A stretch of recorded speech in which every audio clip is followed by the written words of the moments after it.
Bismillahirrahmanirrahim. Assalamualaikum warahmatullahi wabarakatuh. Alhamdulillah. Nahmaduhu wa nasta'inuhu wa nastaghfiruh wa na'udzu billahi min shururi anfusina wa min sayyiati a'malina man yahdihillahu fala mudilla lahu wa man yudlil fala hadiya lahu. نشهد أن لا إله إلا الله وحده لا شريك له ونشهد أن محمدا عبده ورسوله اللهم صل وسلم على سيدنا محمد وعلى آله وأصحابه أجمعين بسم الله الرحمن الرحيم اللهم يا فتاح يا عليم افتح لنا بابنا بالقرآن العظيم نصر من الله وفاتهم قريب وبشر المؤمنين ربي زدنا علما وارزقنا فهما اللهم افتح علينا حكمتك وانشر علينا من خزائن رحمتك يا أرحم الراحمين الحمد لله رب العالمين. Yang berbahagia mengurusi masjid, barisan tuan-tuan imam, tuan-tuan bilal, ahli jatuhan kuasa masjid dan seterusnya, semua jamaah maghrib, tuan-tuan, puan-puan, rahimakumullah. Marilah kita semua merafa'kan kesyukuran kita kepada Allah SWT atas taufik hidayah inayah Allah SWT. Kita semua masih berada di tempat yang sangat disukai oleh Allah SWT, iaitu masjid. Dan kita hendaklah mengakui, meyakini bahawa kita tidak ada daya upaya, la haula, la quwata illa billah. Ya. Kita semua tak ada daya, tidak ada kekuatan illa melainkan daripada Allah Subhanahu wa taala. Walaupun satu orang tu sehat, walaupun satu orang tu ada ilmu, walaupun satu orang tu rumahnya berdekatan dengan masjid, jika Allah tak izin, maka dia tidak akan dapat datang jadi tetamu Allah SWT. Jadi beruntunglah tuan-tuan semua ni. Tunjukkan wajah ceria kita pada Allah SWT. Gembira kita sedang duduk di tempat yang mana suasana para malaikat. Duduk taman-taman syurga, kena segembira, jangan sedih, susah hati. Ya, kita semua duduk dalam taman-taman syurga. Orang mukmin dalam masjid umpama ikan dalam air. Rasa berat nak keluar, tinggalkan masjid ni. Orang munafik dalam masjid seumpama burung dalam sangkar. Burung tu tuan-tuan, walaupun dalam sangkar emas, dia takkan selesa, dia akan cari jalan nak terbang. Terbuka pintu dia, hilanglah dia. Jadi kita tak mau jadi macam tu. Duduk masjid ni ke arah 24 jam niat kita. Wah, sebaik-baiknya kita semua lagi lama dalam masjid lagi elok. Sebab apa?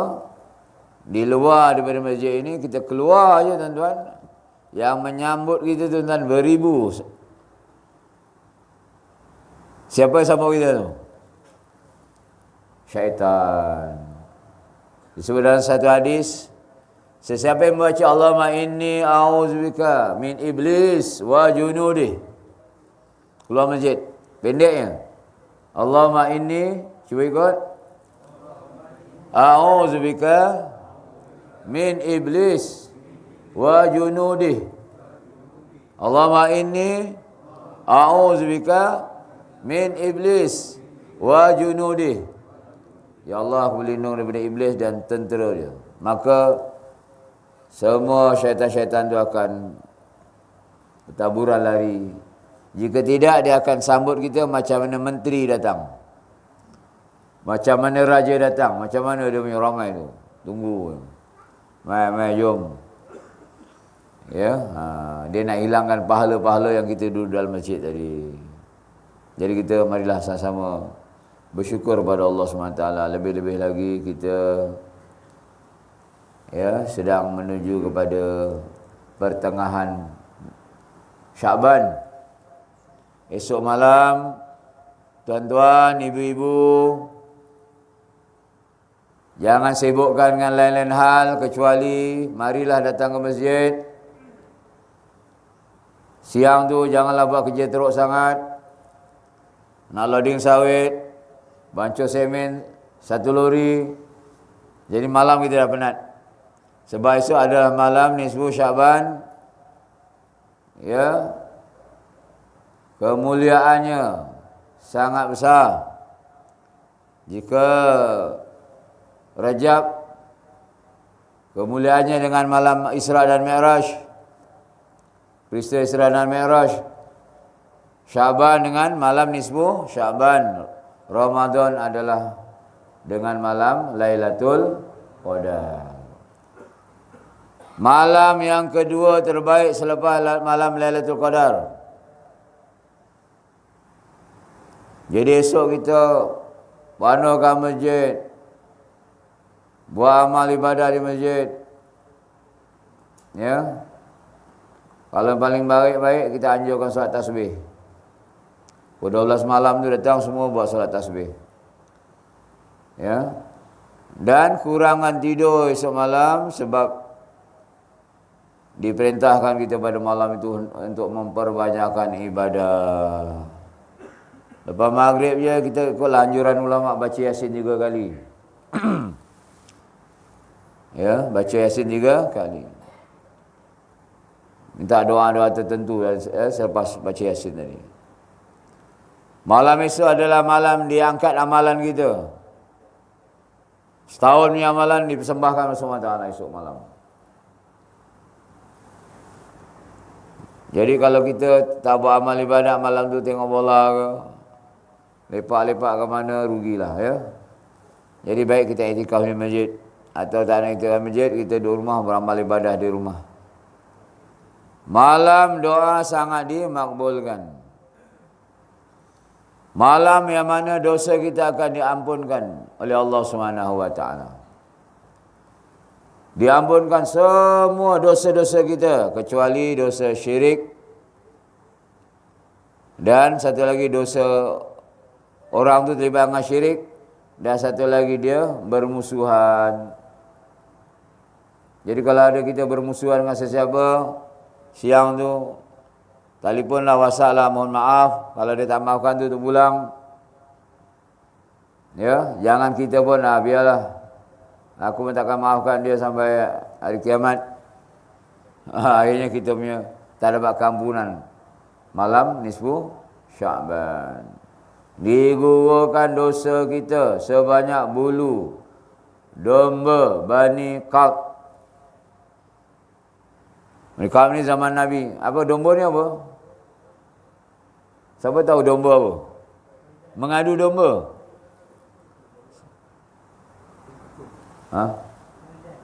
Keldai? Bukan. Cuba teka. Domba. Selalu kita dah peribahasa mengadu domba ni. Melaga-lagakan orang. Domba tu haiwan, iaitu kambing atau berbiri. Satu nama panggil domba.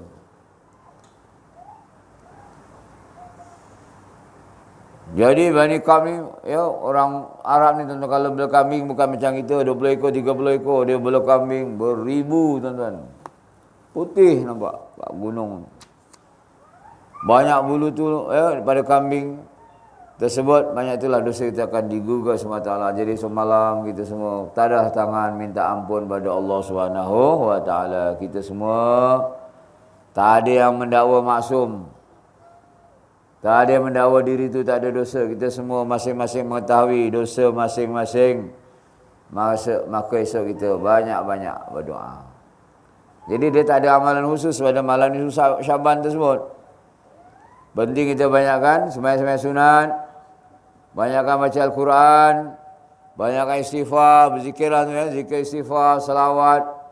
Lepas malam tu selawat 1000, istighfar 1000 kali. Tahlil la ilaha illallah 1000, contohlah ya.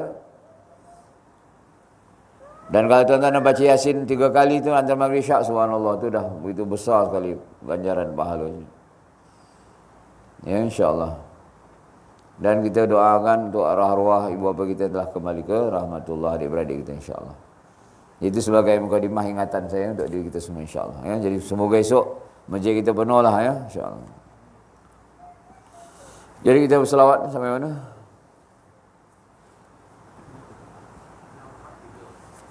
Yang bawa buku selawat 643.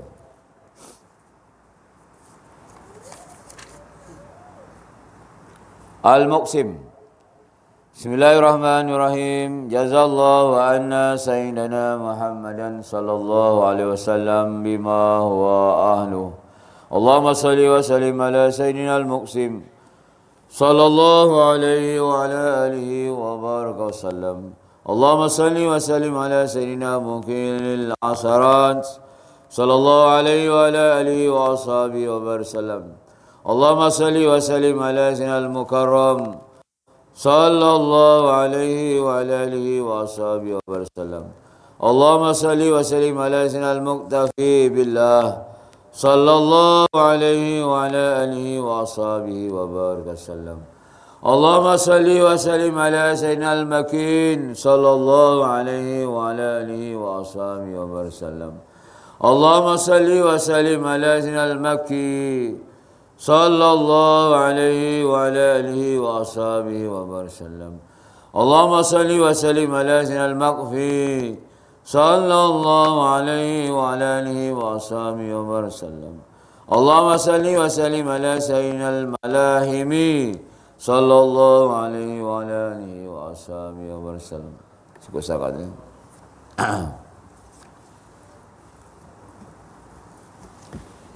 Bismillahirrahmanirrahim.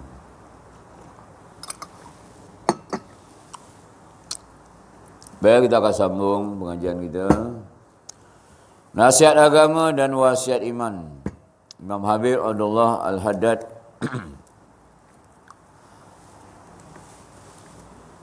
Jadi orang mukmin sama ada memberi nasihat ataupun diberi nasihat. Dua-dua bermanfaat.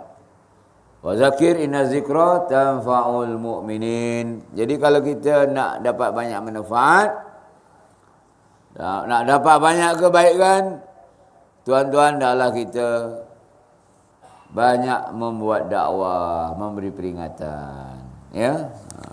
Dan yang kena ingatkan tu terima kasih. Orang ziarah rumah kita datang tu terima kasih. Tuan-tuan datang, terima kasih ingatkan saya. Saya tak mampu buat usaha macam tuan-tuan. Macam tu. Ya, besar pahala tu. Jadi apabila orang mukmin itu ya diberi ingatan, dia umpama air, tuan-tuan, puan-puan.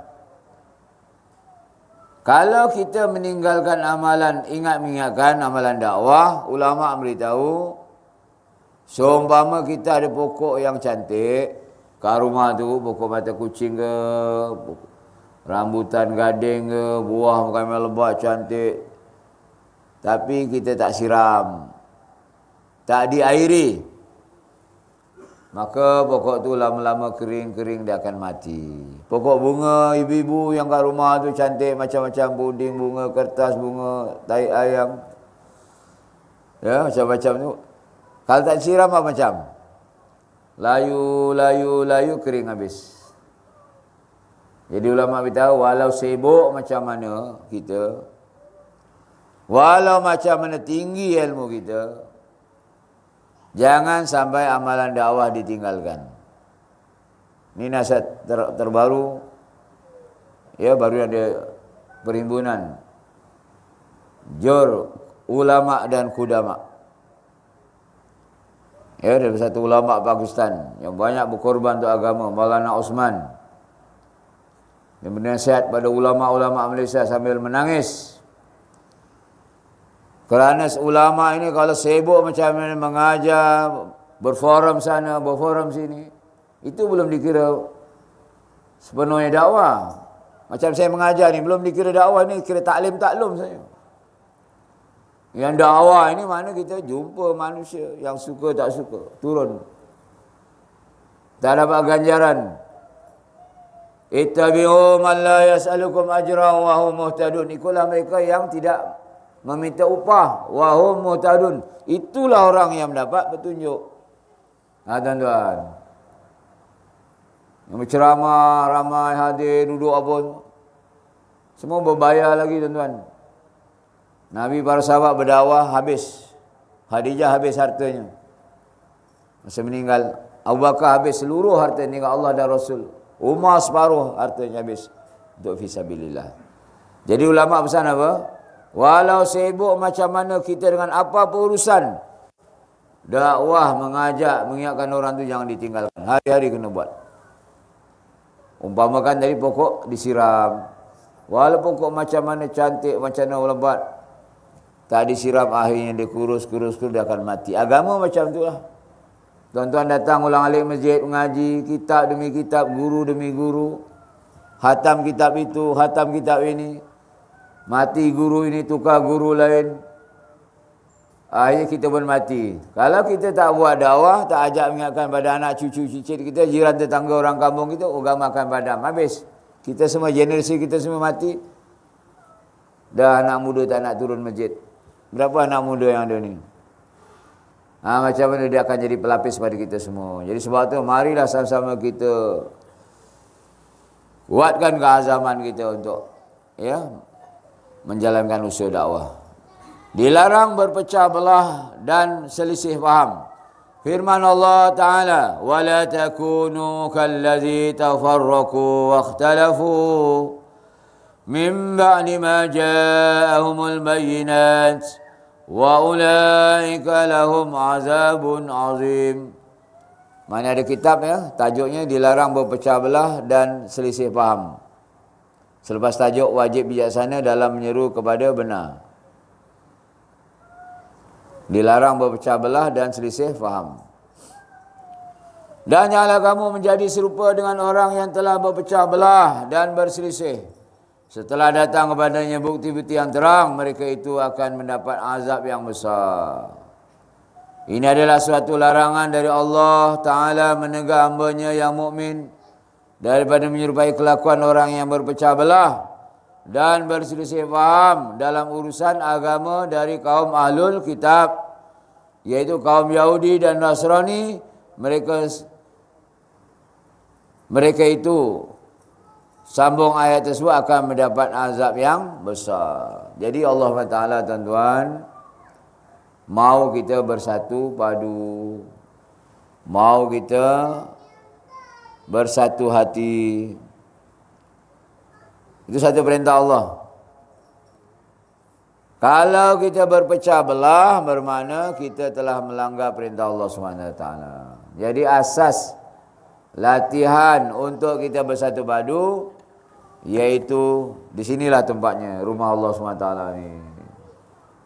Walau tuan-tuan persatuan apa, NGO apa, parti apa, masuk sini kita semua satu. Parti iaitu parti Allah SWT. Satu kalimah la ilaha illallah Muhammadur Rasulullah. Nabi pun satu. Pahaman-pahaman kita tu letak di luar pagar cukup sana. Parking elok sana. Yang balik ambil balik. Ya. Di sini kita disuruh sawu sufufakum.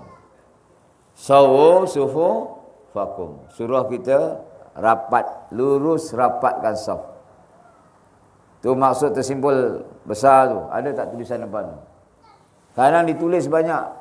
Lurus rapatkan saf. Tapi kita tidak amalkan arahan yang pendek dan ringkas tadi. Tapi kalau satu masa dulu kita diarahkan tu taat kita. Jaga penjarakan. Oh, kita jaga betul. 1 inci pun tak lebih kurang. Maaf cakap lah ya. Ketika itu taat sungguh. Wah, boleh jas tu tuan-tuan. Rapat sikit tak apa. Kalau datang di sergah kita berjarak sikit. Tapi tidak kita suruh 1 meter, letak 1,5 meter. Ya. Tetapi Nabi pesan kepada kita, sawu sufufakum, luruskan saf, rapatkan saf. Masih kita nak renggang dan tak nak lurus. Sepatutnya tumit kita di ujung garisan putih ni sama.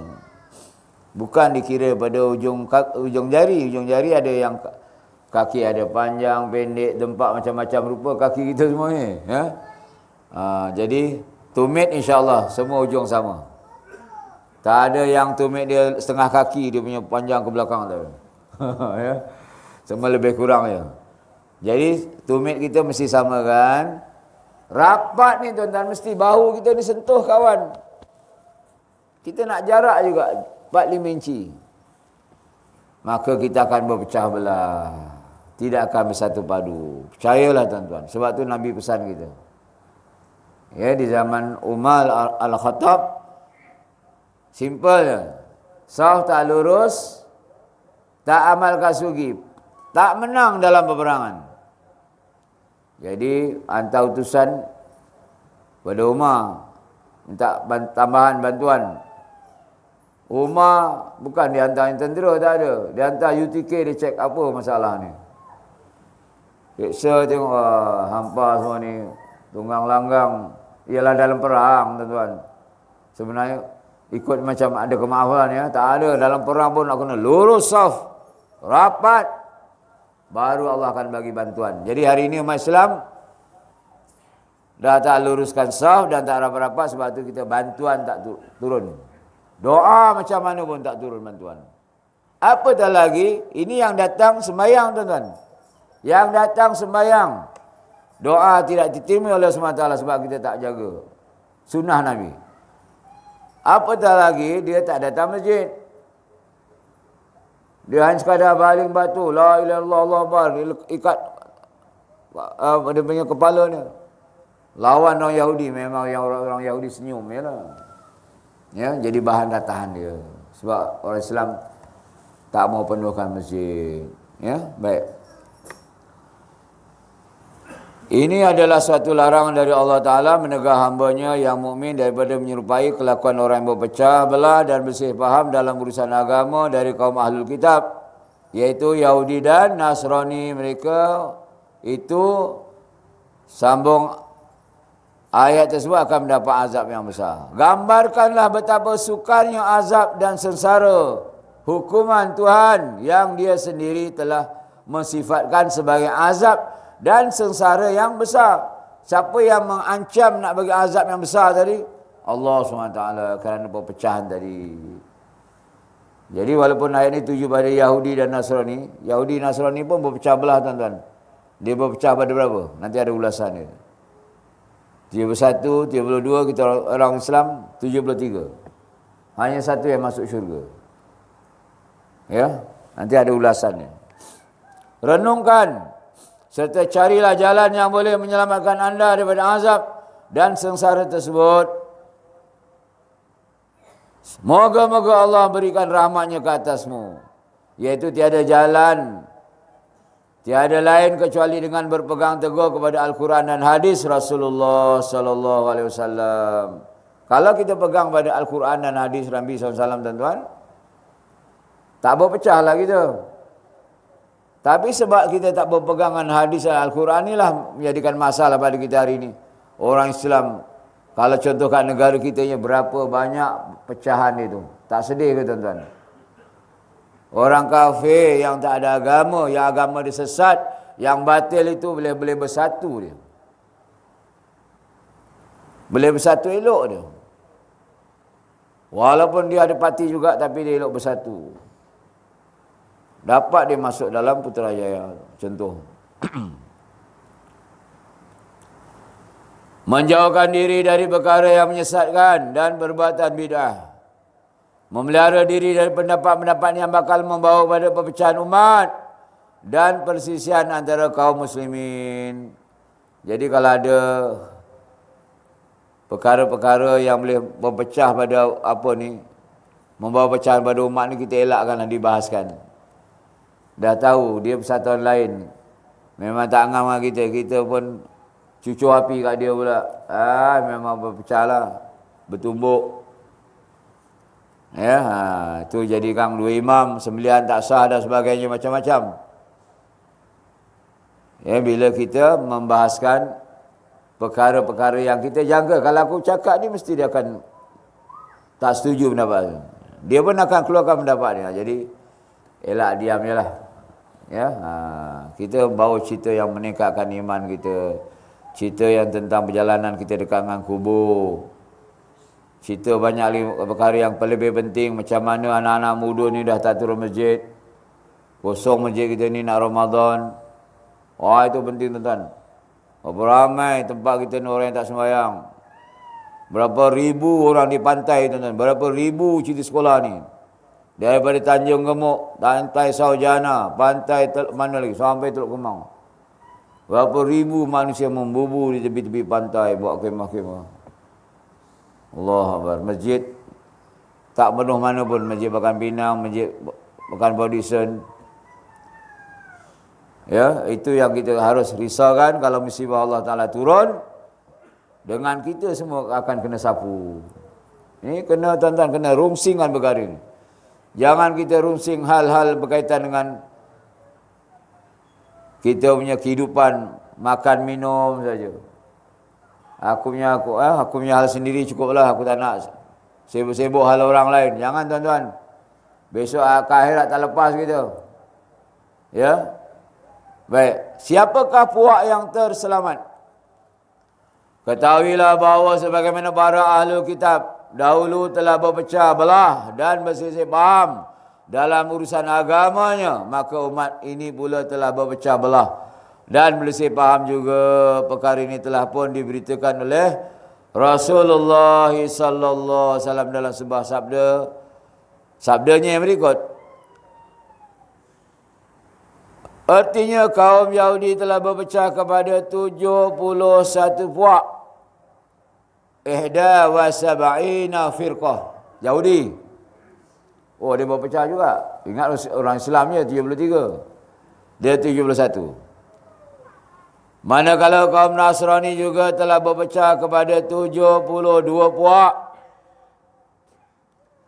Kita tak kajilah tuan-tuan perpecahan di kalangan mereka, tapi dia sama macam kita juga, pecah macam-macam aliran dalam Yahudi dan Nasrani tadi. Tak payah kita pening-pening kaji, kita kaji perpecahan di kalangan kita yang macam mana hari ini. Jadi sampai 73 tu. Ada tak kita termasuk dalam satu yang selamat? Itu kita sama-sama semak ya. Maka umatku pula akan berpecah belah kepada 73 puak. Semuanya dalam neraka melainkan satu puak saja. Allahu Akbar, na'udzubillah. Punya ramai umat Islam ni, berapa bilion ni. Terpecah balik 73 rupanya. Satu yang selamat. Siapa tu? Kita dengar lagi. Sebenarnya umat Islam telah pun berpecah belah sejak lama dahulu. Dan benarlah apa yang diberitakan oleh Rasulullah sallallahu alaihi wasallam yang bersifat as-sadiq al-amin. Kerana apa yang dikatakannya itu menepati wahyu Allah yang dituliskan di dalam Al-Quranul Karim. Pernah Rasulullah SAW ditanya oleh sahabat, siapakah puak yang terselamat dari neraka? Baginda menjawab, allati takunu ala misli ma ana alaihi wa ashabi. Ini tuan-tuan, yang terselamat ni, mereka itu adalah puak yang menuruti perjalananku dan perjalanan para sahabatku. Ya, mana kita ikut sunnah Nabi dan juga sunnah para sahabat. Ya. Sebab para sahabat Rasulullah adalah orang hidup zaman Nabi, mereka semua telah dijamin syurga oleh Allah SWT. Dapat redha Allah SWT. Jadi sebab tu kita disuruh ikut Nabi dan juga para sahabat Rasulullah. Malangnya pada hari ini, kita kurang mendengar kisah-kisah para sahabat orang-orang yang telah berjaya itu. Bahkan kalau taklim dibaca ni, jamaah dakwah baca taklim, tak mau duduk, tak mau dengar. Sedangkan dalam taklim tu ada ceritakan kisah-kisah para sahabat. Karangan Maulana Yusuf Al-Kandalawi, kitab Sahih itu sahabat tu tuan tebal. Berapa jilid? Dalam bahasa Arab. Tapi telah diterjemahkan dalam Fadhil Amal dalam bahasa Melayu. Rangkaian kisah-kisah takwa, pengorbanan, cinta pada ilmu. Itu kisah para sahabat orang-orang yang telah berjaya. Kita kena dengar kisah mereka supaya kita ambil pengajaran. Sebab kita nak berjaya supaya kita jangan termasuk dalam 73 golongan. Ya, okey, kita baca lagi.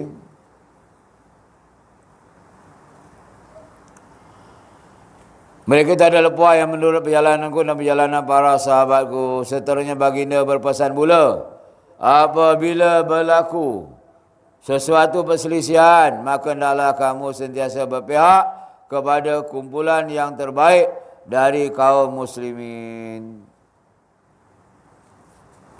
Berselisih dalam banyak perkara, khilafiyah dalam ibadat contohnya.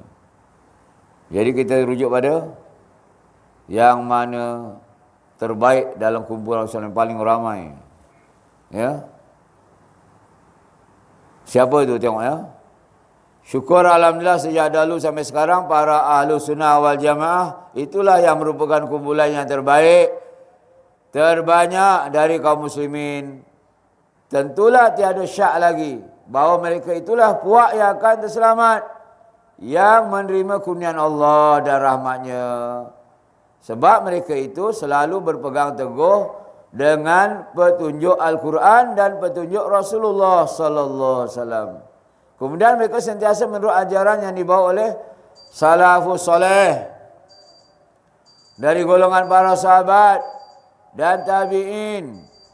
Moga-moga Allah Ta'ala meridai mereka sekalian. Jadi kesimpulan tuan-tuan, satu kumpulan tadi ialah ahli sunnah wal jamaah. Yang 4 mazhab kita tu lah. Dah jangan gaduh-gaduh. Cari-cari mazhab baru. Ulama-ulama dah ijtihad dah pening kepala dah. Imam Abu Hanifah, Imam Malik, Imam Syafi'i, Imam Ahmad bin Hanbal. Itu dekat dengan zaman sahabat para Rasulullah. Imam Ahmad bin Hanbal lagi guru dia para sahabat Rasulullah. Ada puak nak ambil golongan yang dah 500 tahun jauh daripada apa. Itu kata lebih tepat lagi. Macam mana? Jadi kita adalah golongan yang tak pandai, tak mahir agama. Dan ada ulama telah menyusun bagi macam kita semua. Siapa yang menyusun mazhab fiqh kita? Imam Asy-Syafi'i. Kita ikut je. Jangan nak bening-bening bala, pegang bini dalam hadis sahih tak batal lah. Sembahyang tak perlu niat lah. Tengok dalam YouTube terus ya Allah Akbar. Allah tahu dah kita memang nak sembahyang.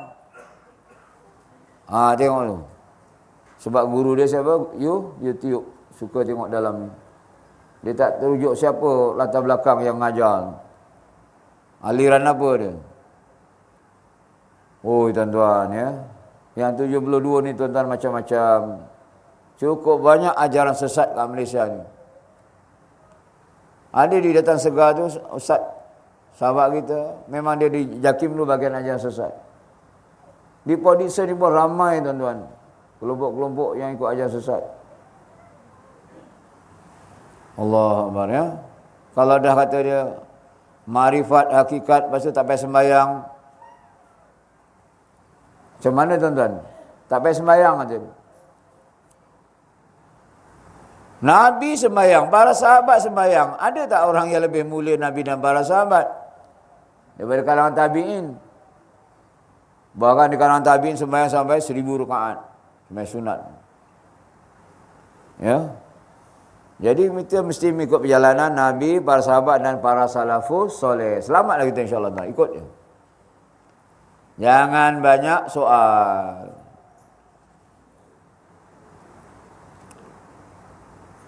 Kita nak campur aduk mazhab. Sekarang ni ada budaya anak-anak muda campur aduk mazhab. Dicedok aja dia yang paling terbaik dari 4 mazhab. Wah, handallah dia daripada Imam Syafi'i.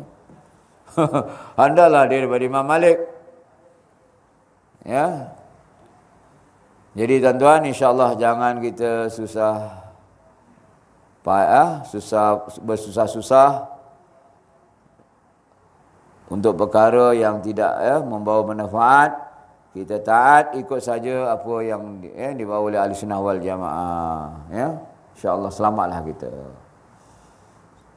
Cuma kita kalau kurang faham dalam aliran mazhab kita, siapa? Syafi'i, kita belajarlah. Kalau kita segi akidah kita, iaitu siapa? Maturidi, ya. Asy'ari, Al-Asy'ari. Jadi kita belajar dalami siapa dia imam mazhab kita dari segi akidah. Segi tarikah nak belajar siapa? Yang main ambil tarikah tak tahu ujung pangkal, tahu declare sesat. Allahu Akbar. Ya, macam ni. Jadi insya-Allah yang penting setiap kita semua mesti faham Allah Taala memerintahkan kita supaya kita bersatu padu, jangan berpecah belah. Ya. Segi politik tuan-tuan terpulang pada pegangan tuan-tuan. Itu macam persatuan. Jangan sampai itu kita bermasa muka dan sebagainya. Sebab bila-bila masa bertukar. Sekejap dari sini dah akan bertukar, sekejap ini dah akan bertukar-tukar je. Dulu bermusuh, lepas tu jadi elok. Tengok. Tak kira mana-mana pun tuan-tuan.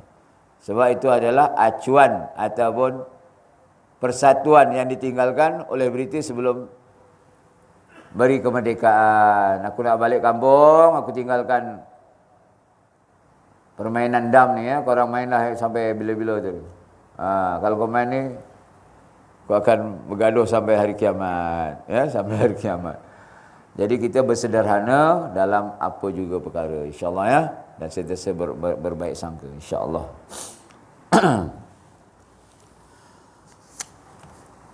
Baik, cukup sahaja itu kita akan sambung dengan masa. Ada nak bertanya?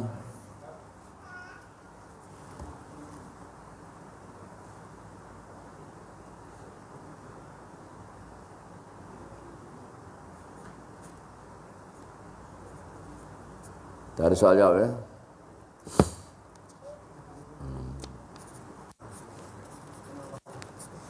Semua Allah bagi faham insya-Allah. Jadi insya-Allah saya mohon ampun maaf pada tuan-tuan, puan-puan, kok tak ada dalam menyamai saya mengguris ya, kasar dan sebagainya. Segala yang baik semua daripada Allah Subhanahu wa taala. Yang tidak baik atas kelemahan kedaifan saya juga dengan izin Allah Subhanahu wa taala. Semoga Allah Taala kurniakan kita semua taufik hidayah dapat amal dan sampaikan. Bismillahirrahmanirrahim. Allahumma shalli ala sayyidina Muhammad wa ala alihi wa ashabihi ajmain. Allahumma ij'al jam'ana hadza jam'an marhuma wa tafarruqana min ba'di tafarruqan ma'suma. Allahumma faqihna fid din wa 'allimna ta'wil wa hdina ila siratikal mustaqim walhamdulillahi rabbil alamin. Qabbalallahu minna minkum.